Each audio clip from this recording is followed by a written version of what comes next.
Stunning fakery in the alleged chemical weapons attack, according to a former UK ambassador. Coming up. The British Broadcasting Corporation is accused of staging chemical weapons attack. The CIA admits planting CNN reporters. And international lawyers call for journalists inciting violence to be expelled.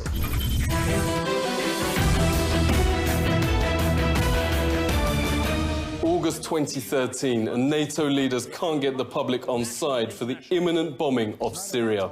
Suddenly, the BBC says it was filming a small rural hospital, and a game-changing atrocity happens right there, the moment they were filming. Last month, we were filming the doctors working at this hospital when victims of an incendiary bomb attack on a school playground started pouring in. Absolute chaos and carnage here.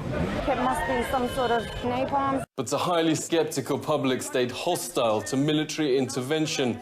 Exactly 1 month later, the leaders are trying to pin a chemical weapons attack on Syria without success. The BBC airs exactly the same footage but digitally alters the word napalm for, quote, chemical weapons, hoping no one will notice. Absolute chaos and carnage here. It must be some sort of chemical weapon. Not only did folks notice, but it unleashed a massive public investigation, which made some extremely disturbing findings. This is the total fabrication. From beginning to end of an atrocity with BBC reporter Ian Pannell standing amidst a tableau of very bad actors. This is completely beyond the pale. This audio analysis by media investigator Robin Upton shows both versions are identical and from the same speech. The BBC then digitally altered the words from napalm to chemical weapon, the exact justification NATO was finding difficult to prove. That game-changing allegation was made by 2 doctors that had travelled with the BBC, who claimed the number of sudden casualties is, quote, overwhelming. What kind of doctor, notes media investigator Robert Stewart, gives interviews when she is surrounded by supposedly seriously burned and dying teenagers? Get anyone who isn't a patient out of here. When a nurse does finally start to help, her order to get anyone who isn't a patient out of here doesn't apply to the cameramen. Even worse, notes Stewart, is the bizarre acting which starts when the man in the centre gives the sign. What do you need to see? We are just human beings. We want to live, you know? Isn't it our right to live? Dr. Roller, on whose sole claim the BBC sends napalm chemical weapons allegations around the world, is actually the daughter of Syrian rebel Musa al-Qadi. The parallel to the Gulf War and nurse Naira is stunning. Congressman said the nurse's tearful testimony that Iraqis were killing children swung their vote in favour of war. Took the incubators and left the children to die on the cold floor.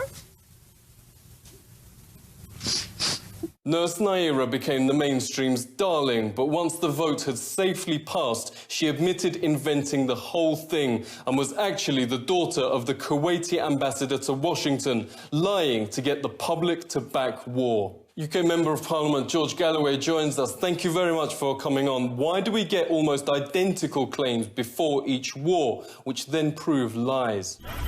Well, the Bush and Blair Corporation, as it became in the run-up to the Iraq War, has almost entirely lost its reputation for journalistic integrity. A full inquiry must be launched into why the BBC used a piece of material which was not just wrong, but was falsified, and falsified with the purpose of propelling our country into war. That's not what the British public pays its BBC licence fee for, so that it can be tricked into a war. In a statement, the British Broadcasting Corporation says it stands by its report. The Syrian opposition denies the allegations. Investigators such as Robert Stewart note their many questions sent officially to the corporation remain unanswered. There are also numerous such precedents, both in this war and previous invasions. Brilliant is how a top Western official called tricking the public through routine faking of atrocities and commonly aired on mainstream bulletins. Nightly news shows just a few cases of what happened next after mainstream cameras ended their reports. It shows people putting on, fake wounds. It shows there's some guys there. Look, there's their head wounds. Peace, everybody. We're doing the right thing. We're creating fake propaganda. I mean, it's not even real atrocities. So they're there lined up. There was another video. It shows some guy kicking his leg and with a fake blood wound. Here's a guy who wakes up from his funeral. Watch this. They're reading. Oh, there. Oh, wait. There. Oh, he's awake. He's not even really dead. And so, I mean, this is just crazy what goes on. There was another video that was shot of a supposed massacre, and it cuts. You don't see the whole thing. When you go to the Al Jazeera footage, it shows real quick clips of a guy kicking his leg, and he's got blood coming out, which turned out to be fake blood.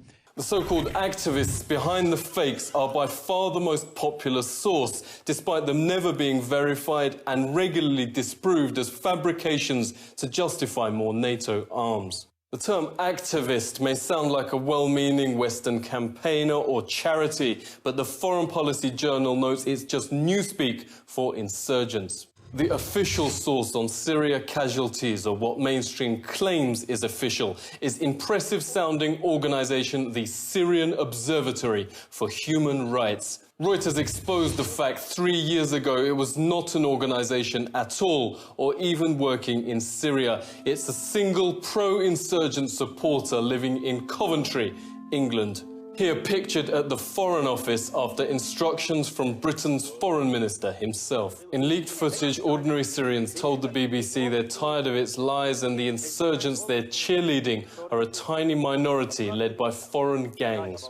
You don't like BBC? BBC كله. Why? سيء. لا يعني BBC سيء. Because you are talking very bad about Syria. Everybody when BBC Arabic he can hear the lie about Syria.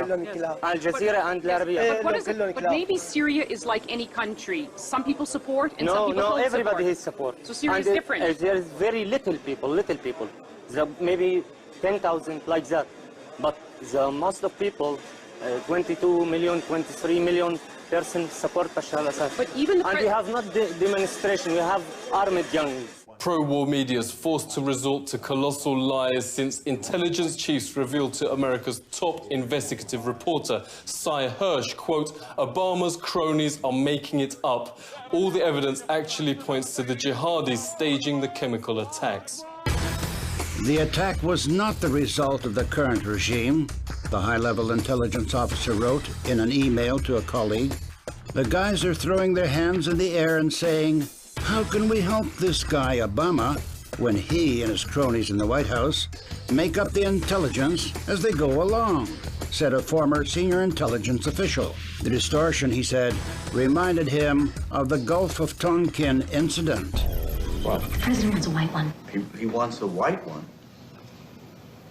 A white? Let me talk. He's mobilizing the 6th Fleet. The thought a US president would start a horrific foreign war by staging a pretty female front as a victim made people laugh. The young Albanian national fleeing in this video is attempting to escape terrorist reprisals in her village. Meet Julia, if that's her real name, the celebrated face mass media call the creator of a viral video asking the US to help Ukraine.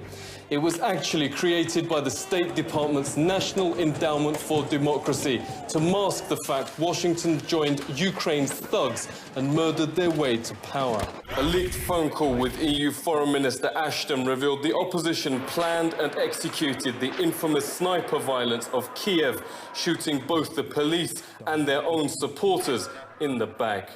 Study found a total of 250 mainstream sources lied that the snipers belonged to Yanukovych. Only 7 of the entire mass media even mentioned the bombshell leak, and those that did framed the report to suggest it couldn't possibly be true. Former Wall Street Journal editor Paul Craig Roberts calls the coverage of Ukraine a new low in the history of the mainstream, which is now simply what he describes as a ministry of lies. Investigative reporter John Helmer's uncovered the mainstream staging demonstrations and attempts to provoke disorder. He joins us. Great to speak to you. One US scholar notes the coverage has now become Orwellian. What's going on? So the weaker your government, the more interested the leader might be in threatening Russia to look strong at home when it's obvious he's not strong at home and couldn't get re-elected. That's particularly true, let's say, of the French president or the Prime Minister Cameron at the moment. And arguably, President Obama is not only a lame duck, but having great difficulty in putting together a winning coalition for the Democratic Party's next candidate for president. When you've got weak political leaders, you need to look stronger than you are in public opinion in the media. So there's this process of misleading and disinforming. The Senate committee inquiry revealed CIA running mainstream media in the vast operation known as Mockingbird.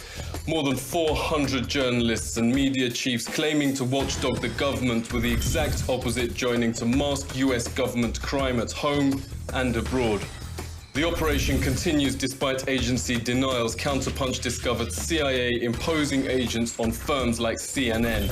Former CIA exec Michael Sher notes British media are even closer to intel targets. Big pieces of wood, metal, to use as barricades. Sher adds the BBC now takes the lead in regime change operations that cause, quote, anarchy and violence.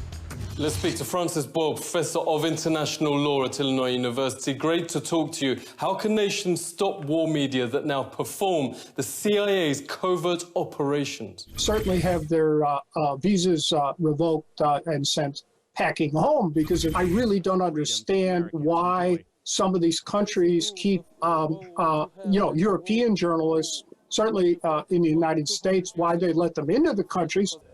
Because they're just using their coverage to promote war and military intervention at home. In addition, Bush Jr. administration lifted what was supposed to be the previous prohibition that intelligence agents were not supposed to infiltrate the media. You know, you have to be very careful, certainly dealing with U.S. reporters, whether or not they're intelligence agents.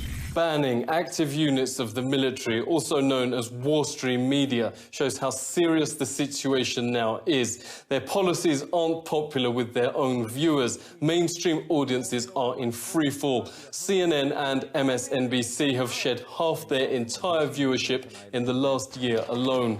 The question is, how many more coups will they stage or help before they lose the public's trust altogether? Seek truth from facts. This is The Truth Seeker.